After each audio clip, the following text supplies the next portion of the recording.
რაში გვჭირდება მარხვა? შინაგანად თითქოს მაინც ის შეგრძნება ბოლომდე და ის განცდა არ მაქვს.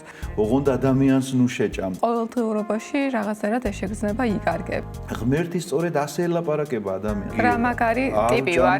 რა მაგარი ტიპი ვარ. ადამიანი თუ ვერ აკონტროლებს ამას, ვერ გააკონტროლებს ვერცერთ სხვავნებას თავის თავში.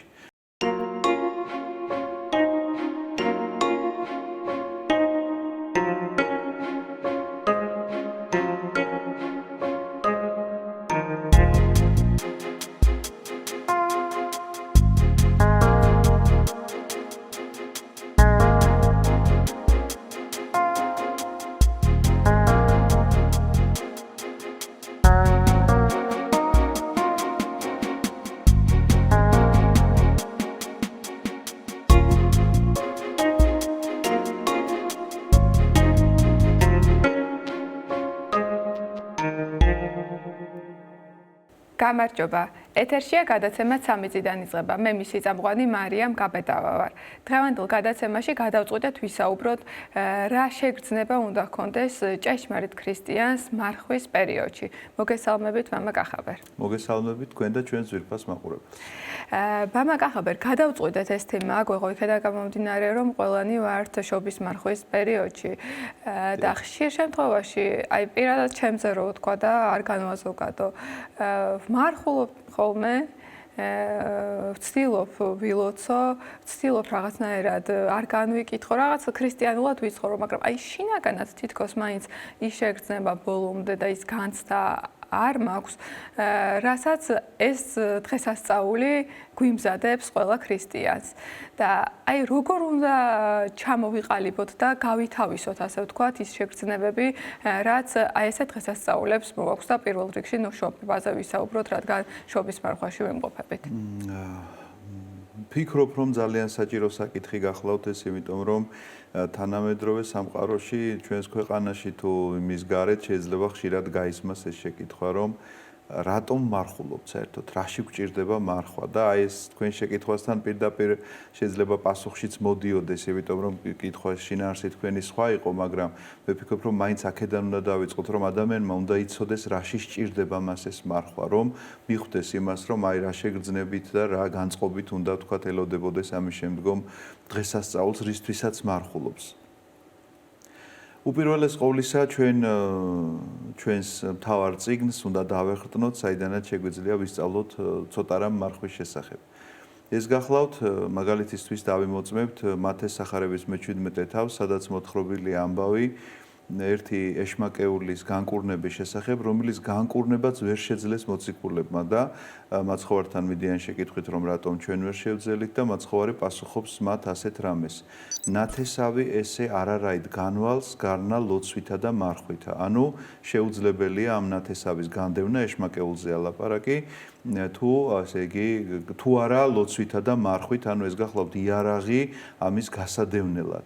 ასევე გახლავთ ისაია წინასწარმეტყველის 58 თავი, რომელიც მიძღვნილია მთელი თავი, შეიძლება ესე ითქვას, თუ როგორ უნდა მარხულობდეს ადამიანი და რა არის ჭეშმარიტი მარხვა, პასუხია ამაზე გაცემული, თუმცა კი მისი 58 თავის მესამე მუხლი ესე იწყება, რომ ადამიანი ეკითხება ღმერთს, რომ რისთვის მარხულობთ თუ კი ვერ გხედავ.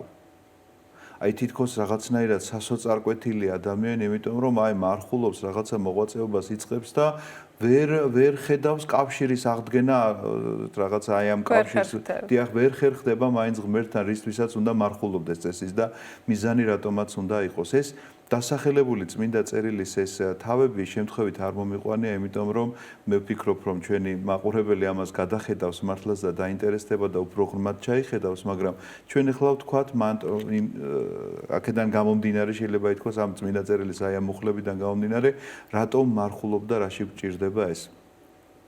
გარკვეული პერიოდის წინ ჩვენს გადაცემაში გქონდა ჩვენ ადამიანის სხეულის მოწყობაზე, როდესაც ვლაპარაკობდით, რა არის მისთვის ტვინი და რა არის მისთვის გონება, როდესაც ვილაპარაკეთ და ვთქვით, რომ ერთი ხელშესახებია და ეს არის ტვინი ამ შემთხვევაში, რომელიც რაღაცა იმპულსებით შეიძლება ასე ითქვას, რომ მართავს თელ ორგანიზმს, რაღაცა სიგნალები, რომელიც ნერვების სახით გადაეცემა სხეულის, ესე იგი, ყველა ორგანოს ყველაზე უშორეს ორგანოს, თქვათ, ფეხი ყველაზე დაშორებულია, მაგრამ ტვინში ამის შეგრძნება ყოველთვის აქვს ადამიანს, ამავდროულად არსებობს გონება, რომელიც არ არის ხელშესახები და მატერიალური, ეს გახლავთ ადამიანის მოაზროვნეობითობა, სწორედ ასეთი რამ გახლავთ მარხვასთან მიმართებაშიც მინდა გითხრათ, იმიტომ რომ არსებობს მარხვა სხეულისა და არსებობს მარხვა სულიერი. ჩვენ ხშირ შემთხვევაში სხეულის მარხვა გამოგვდის ხოლმე სიმართლე რო გითხრათ, იმიტომ რომ აკრძალვები გონია მხოლოდ საკვების მარხვა. აი როგორც კი ადამიანი იწყებს მხოლოდ და მხოლოდ სხეულებრივ მარხვას, გაღიზიანების მეც ეს არაფერს არ აძლევს ადამიანს და უფრო მეცაც გეტყვით, თანამედროვე, მე-19 საუკუნის წმინდანი არის ესეთი ეგნატე ბრიანჩანინოვი, რომელიც ძალიან ასკეტი იყო და ძალიან კარგი შრომები დაგვიტოვა მარხვასთან მიმართებაშიც, მას ძალიან ბევრი აქვს დაწერილი და ის ამბობს ასეთ რამეს, რომ ხორციელი მარხვა მხოლოდ და მხოლოდ ეს ხორციელი შეზღუდვა პირიქით ნებებს აძლიერებს ადამიანში.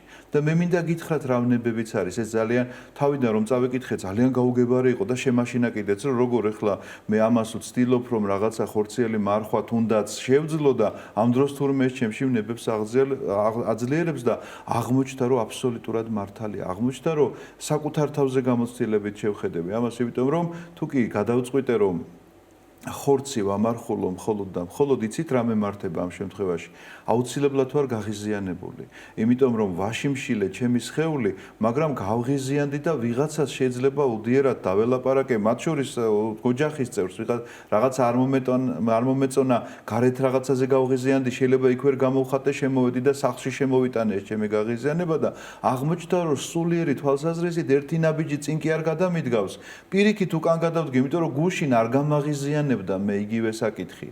სამაგიეროდ დღეს უკვე ამან გაღიზიანება აღძრა ჩემში, იმიტომ რომ აი რადგანაც ჩემი კუჭი მთხოვს საჭმელს და მე ამაზე მას ვარს ვეუბნები, ამის გამო აგერ სულიერებაში აგერ იჩინა თავი ამ გაღიზიანებამ და ვიღაცას დაველაპარაკე უხეშად, თუნდაც ოჯახის წევრს რა მნიშვნელობა აქვს. ოჯახის წევრებთან განა არ გვმართებს ჩვენ ქრისტიანული მოქცევა. ამიტომაც თუ ეს არ არის დაბალანსებული, ხორციელად და სულიერად და ერთობლივად თუ არ მიმდინარეობს ეს პროცესი, ადამიანი შეიძლება გადაიქცეს პირიქით.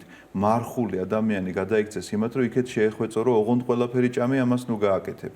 ოღონდ ადამიანს ნუ შეჭამ, პირდაპირ მნიშვნელობით შეიძლება ესე ითქვას, იმიტომ რომ მან შეიძლება ადამიანი შეჭამოს არა თქვათ ხორცი მისი კი არ გასინჯოს, არამედ შეჭამოს ისე შეავიწროვოს და ისეთ მდგომარეობაში ამყოფოს. არა პირდაპირ გაგებით რა თქმა უნდა. ამიტომაც იმ ისაიას 58 თავს თუ კარგად წავიკითხავთ, იქ პირდაპირ წერია მარხვის განმარტება, როგორ უნდა მარხულობდეს ადამიანი. ღმერთი პასუხობს, რომ თქვენი მარხვა ხშირად ის არის, რომ საკუთარ სურვილებს იკმაყოფილებთ და სხვას ისეთ ტვირთს დაადებ, რასაც საკუთარ თავს არ მოსთხოვ და ეს გონია ხშირად ადამიანს მარხვა და მარხვა არის, როდესაც შეგიძლია უღლისაგან გაათავისუფლო ადამიანი, ანუ რაღაცა უღელი, რომელიც შენ დაადე, პასუხისგებლობა, რომელიც დააკისრე. სხვას ამისგან უნდა გაათავისუფლო ადამიანი და გაჭირვებულს რომ ხელი უნდა მოუმართო და შენ სისხლსა და ხორცს არ დაემალო. იქ ძალიან ბევრი ისეთია ჩამოთვლილი და ძალიან სასარგებლო თავია მე კიდევ ერთხელ ვთხოვდი ჩვენს მაყურებელს რომ გადაიკითხონ ისაია წინასწარმეტყველის 58 თავი არ იქნება ურიგო მაგრამ ჩვენ დაუბრუნდეთ კვლავ ჩვენს აი ამ თემას რომ რა ხდება ამ დროს ადამიანში როგორ ვითარდება მოვლენები თუ კი თქვათ დაიწყებს ის აი ამ ხორციელ მარხვას მხოლოდ და მხოლოდ. ერთი ეს რომ შეიძლება გაღიზიანება იყოს. მეორე რავნება შეიძლება აღძრას მან საკუთარ თავში იცით რომ ეს იყოს რაღაცნაირად თვითკმაყოფილება რომ აი მე ახლა არ ვჭამ. აი ესე იგი რა მაგარი ტიპი ვარ და რა მაგარი ტიპი ვარ და სამაგიეროდ შემოდის ჩემში ვიღაცა ვინც ჭამს იმაზე ფიქრი რომ აი ახლა ეს რომ ჭამს მე ხომ იმაზე წინ მდგავარ. და იქვე დამთავრებულია შენი სულიერი საკითხები და მარხვის საკითხებიც მინდა გითხრათ, იმიტომ რომ როგორც კი ვინმეზე წინ დააყენებს საკუთარ თავს იმის გამო რომ არ ჭამ და ის არ გაინტერესებს ის რატო ჭა, იქნებ როგორი ხორციელი უძლურება აქვს სამაგიეროდ ისეთ სულიერ მარხვას აღასრულებს რომ არავის არ განიკითხავს. შეიძლება ამ მდგომარეობას მიაღწია ადამიანმა რომ ფიზიკური უძლურების გამო შეიძლება ჭამდეს რაღაცას მაგრამ სამაგიეროდ მიაღწია იმას, რომ არავის არ განიკითხავს და შენ ამ დროს პირიქით ვნებულება გაქვს ესეთი, რომ რადგანაც ეს კუჭი გამუდმებულად კარნახობს, რომ ეხლა მას საკვები სჭირდება და შენ ამისგან თავს იკავებ, სამაგიეროდ აგერ სულიერად შენი გონება სულ სხვა რამეს განიხილავს. სხვა ადამიანებს განიხილავს. განიკითხავს ყველას და ყველაფერს, ჭამელს და არამჭამელს. თუ ვინმე მასზე უფრო მეტად მარხულობს, იმაზე იტყვის, რომ ხიბლშია. თუ ვინმე ესე იგი არ მარხულობს კვებითად, იმაზე იტყვის, რომ ეს ესე იგი ღორმუცელაა და აღმოჩნდება, რომ თვითონ არის ერთადერთი მართალი, განუმეორებელი მარხველი და ასე შემდგომ და ძალიან ბევრი ვნება შეიძლება, ძალიან ბევრი ვნება შეიძლება მოხვეს ამ ყველაფერს. მაგრამ ეხლა უყურეთ, თუ კი მე ამას ვაბალანსებ, რომ ხორცის ტანჯვა არ მაქვს გადაქცეული იმისთვის, რომ რაღაცნაირად ხორცი მოკლა, ჩვენ ხორცს კი არ ვკლავთ, ვნებას ვკლავთ. აი ეს არის ნამდვილი მარხვა. ეს უნდა ფორმულირება ამისი ყველამ უნდა ჩაიბეჭდოს, რომ თითქოს ეს ხორცის მოსაკლავად არის. ხორცის მოსაკლავად ღმერთმა დაგვიფაროს, სხვა საშუალებები არსებობს, მაგრამ ვნებას უნდა ვკლავდეთ ჩვენში. რა ვნებებზეა საუბარი? აი თუნდაც ის რომ განკითხვის თემა როგორც კი შემოდის ჩემში, მე ვაჩერებ თუ არა ამას, მაქვს თუ არა ამისი ძალა რომ თქვა, რომ ამაზე არ ვილაპარაკებ, იმიტომ რომ ეს არ არის ჩემი საქმე, ეს არ არის ჩემი განსაკითხი, ეს არ არის ჩემი გადასაწყვეტი საკითხი. შემიძლია თუ არა ის გაღიზიანება, რომელიც ვინმეს მიმართ მომივიდა, შევაჩერო ეს საკითხი და არ გამოვხატო ხმამაღლა. თუნდაც რომ გულში ეს ამბავი ჩემში დატრიალდეს. არ გამოვხატო იმის გამო კი არა, რომ მეშინია ეს ჩემზე ძლიერია და მომერევა. არ გამოვხატო იმიტომ რომ არ ვაწყენინო ადამიანს. ანუ ჩემი მარხვა სინამდვილეში შეიძლება გაიზომოს იცით რითი, როგორ ვეპყრობი მე სხვა ადამიანს. და არა იმით, რას უჭამ და რას არ უჭამ. და ეს არის ჩვენი თანამედროვეობის პრობლემა ხშირ შემთხვევაში, იმიტომ რომ მარხვა ასოცირდება მხოლოდ კვების შეცვლასთან. და მე მინდა გითხრათ, რომ ეს ძალიან სასარგებლო რამ არის. ეს თუნდაც ეკლესიას თავი დავანებოთ, უბრალო ექიმთან მივიდეს ადამიანი და კითხოს, რომ სასურველია თუ არა რაღაცა კვების რაციონის ცვლილება გარკვეული დროების განმავლობაში და ექიმისგან მიიღებს იგივე პასუხს, რომ ეს ძალიან სასურველია ორგანიზმისთვის და ძალიან კარგია, რომ ორგანიზმმა რაღაც დააბალანსოს თავისი მდგომარეობა და ერთ იგივე კვებაზე არ იყოს. სასურველია თუ არა ის, რომ ადამიანმა არ ჭამოს პატიეთ ძღომამდე, აი ბოლომდე, დანაყრებამდე. ესეც ექიმს კითხო, ნუ შეეკითხებიან ეკლესიას და ნახავენ ექიმის პასუხს, რომ სასურველია, რომ ოდნავ მშიერი წამოდგეს ადამიანის უფრიდან და ბოლომდე ვარის რო ვერეუბნები თავს, რომ კი გძნობ, რომ მეტი კვებითად კი აღარ გჭირდება, მაგრამ იმის გემო რო აღარ გაგისინჯავს, იმის გემოც რო გაინტერესებს და ის გემო რო კიდე უფრო გემრიელია და ამიტომ ვარს ვერეუბნები თავს. რაღაცა საკვებზე, აი იგივე ექიმთან გაარკვიონ ეს რა მდგომარეობაა და თქვათ სულიერი თვალსაზრისითაც თქვათ რა მდგომარეობაა, რომ აი დანაყრებული ადამიანი თუ გინახავთ, რომელსაც შეუძლია მოქმედება. მოქმედებაში ვგულისხმობ რას, რომ აი დანაყრებულ ადამიანს შეუძლია თუ არა კარგად ფიზიკური მუშაობა, ან გონიერი მუშაობა. არც ერთი და არც მეორე არ შეუძლია. რაც შეუძლია კარგად შეიძლება ითქვას, ეს არის მთოლემარე მდგომარეობა. და ამ თვლემაში ძილსაც არ გულისხმობ, იმიტომ რომ ძილიც არ შეუძლია, რადგანაც ორგანიზმი მუშაობს ამ იმდენად დამძიმებულია, რომ ძილიც აღარ შეუძლია. ზედმეტი ამ საკვებისგან არის ისე მოთენთილი, რომ იმყოფება მთლემარე მდგომარეობაში, მაგრამ დაძინებაც არ შეუძლია, ვერ იძინებს ორგანიზმი და ტანჯვასგან იცდის მინდა პირდაპირ გითხრათ. მაგრამ როგორც კი არის ორგანიზმი ამ მდგომარეობაში, რომ აი ვთქვათ, მივიღე იმდენი საკვები, რაც ჩემი ყოფნისთვის, სიცოცხლისთვის აუცილებელია, მაგრამ დანაყრებაზე ვთქვი უარი. ამ დროს რას აკეთებს ჩემი გონება? პირველ რიგში იწყებს ფიქრს ჩემს სხეულზე, როგორც ადამიანზე და არა როგორც ცხოველზე, იმიტომ რომ რაც მომინდება და რამდენიც მომინდება, ასე მხოლოდ ცხოველი ფიქრობს. ეს არის ის პირველი ფიქრი, ეს არის ის პირველი გამოფხიზლება, აი შეგრძნებებზე მეკითხებოდით თქვენ და გადავდივართ ახლა ამ თქვენი შეკითხვის თავარ თემაზე, რომ პირველი შეგრძნება, რაც გაჩნდა, ის არის, რომ ჩემმა გონება დაიწყო ჩემს სხეულზე ფიქრი, როგორც ადამიანზე. მამა კახაბერ, აი ეს მარხვის თუნდაც საკვების შეზღუდვის დაწესება აუცილებელი იყო, რომ აი მაგ ფიქრამდე მივიდეთ?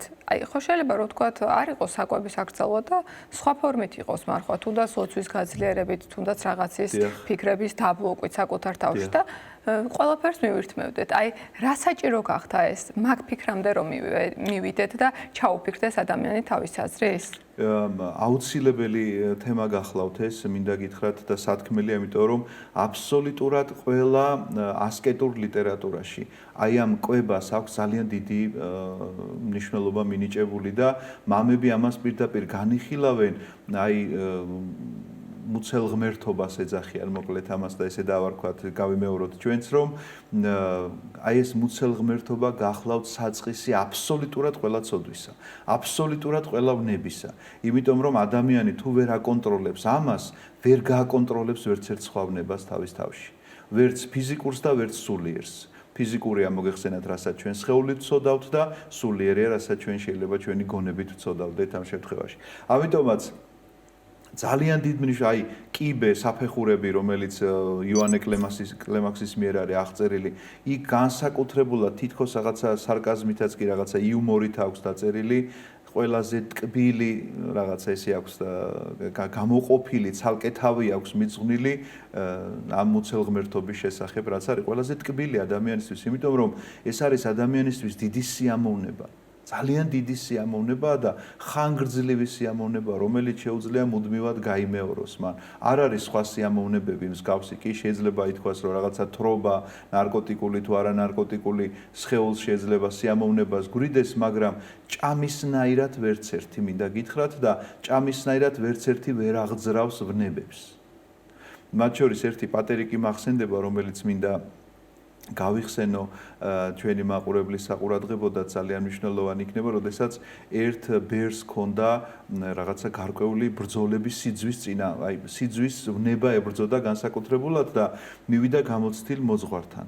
და ეუბნება რომ სიძვის ვნება მაქვსო და მებრძვისო და როგორ ვებრძოლო, როგორ შევეწინააღმდეგო და ეს ბერი პასუხობს ასეთ რამეს რომ იცით რა ამ კითხვაზე მე პასუხი არ მაქვს, იმიტომ რომ ნაყროვანებაში არასდროს არ ჩავვარდნილვარო.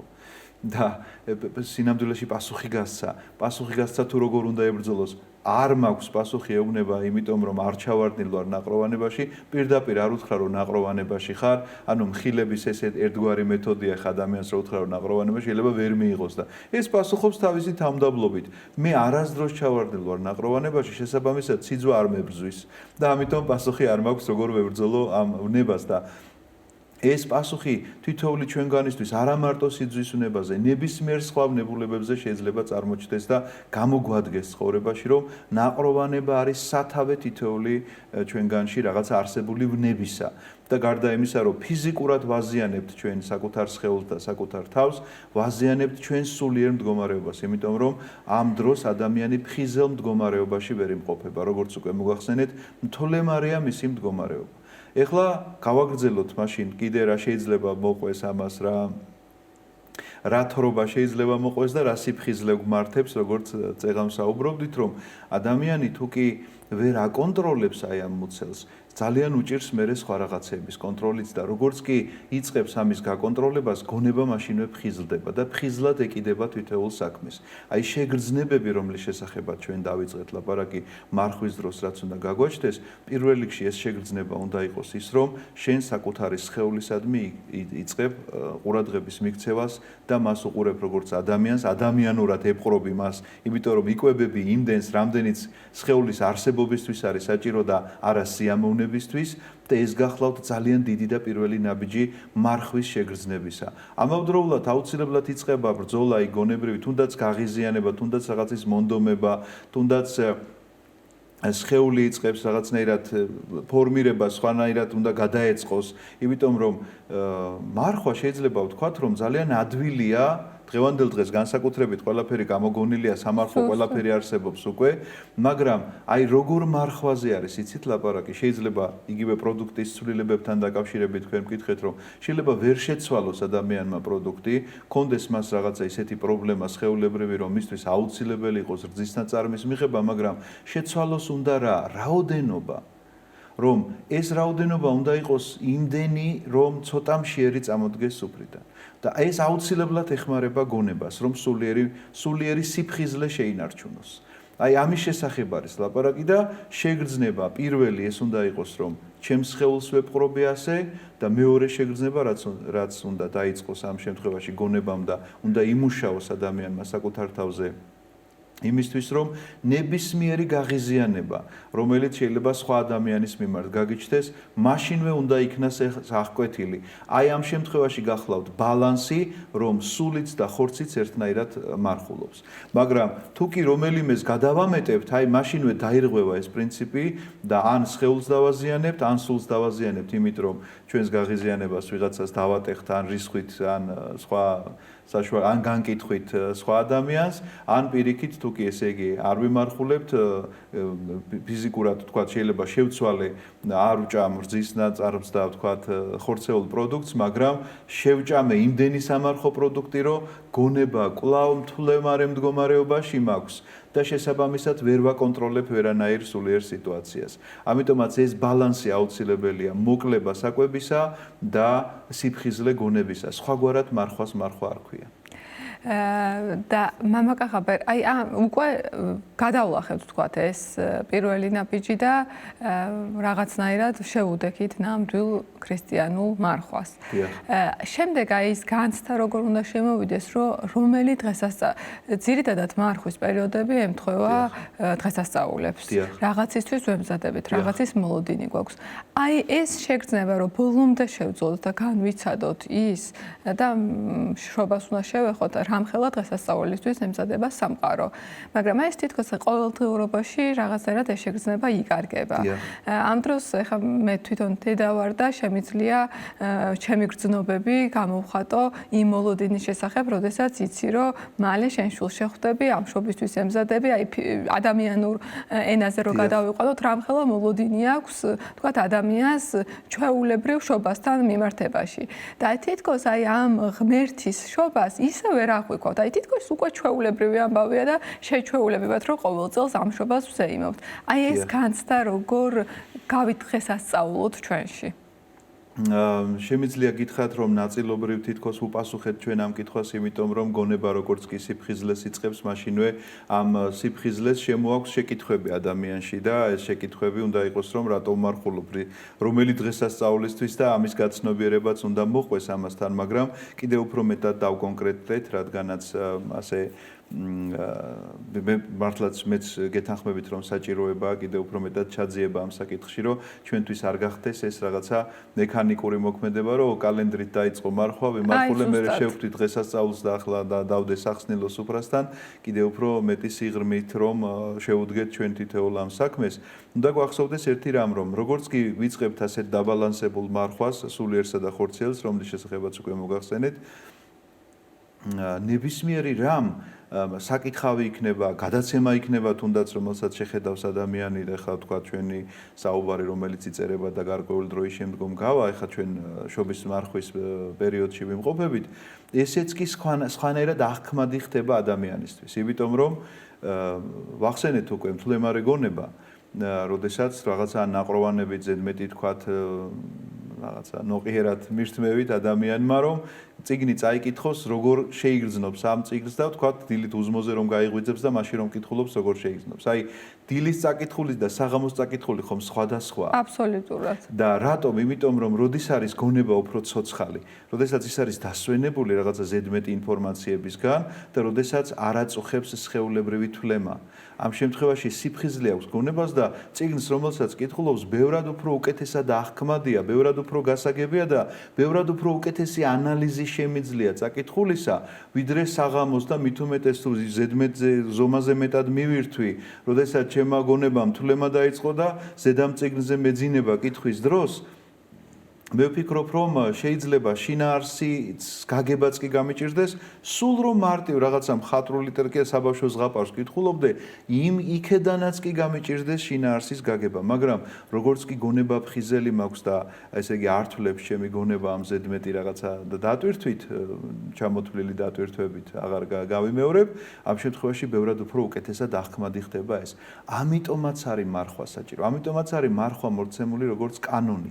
თუმცა კი ამ კანონის შესახებაც შეიძლება ცოტა გადავხვიო, მაგრამ ვიტყვი თქვენი გადაცემის საშუალებით, რომ ნახეთ როგორ არის კანონს, როდესაც ვახსენებ, თითქოს გვაშინებს ეს კანონი. აი მარხვა ჩვენთვის კანონია ვამბობთ რა და გვაშინებს ეს კანონი, იმიტომ რომ კანონი რაღაც იმ აუცილებლობას და იძულებას თითქოს იძულებაში მაგდებს, რომელიც წინააღმდეგობაში მოდის შემსულთან, რომ რატომ დამავალეს ახლა ეს და კანონად რატომ დამიწერეს ეს ამბავი.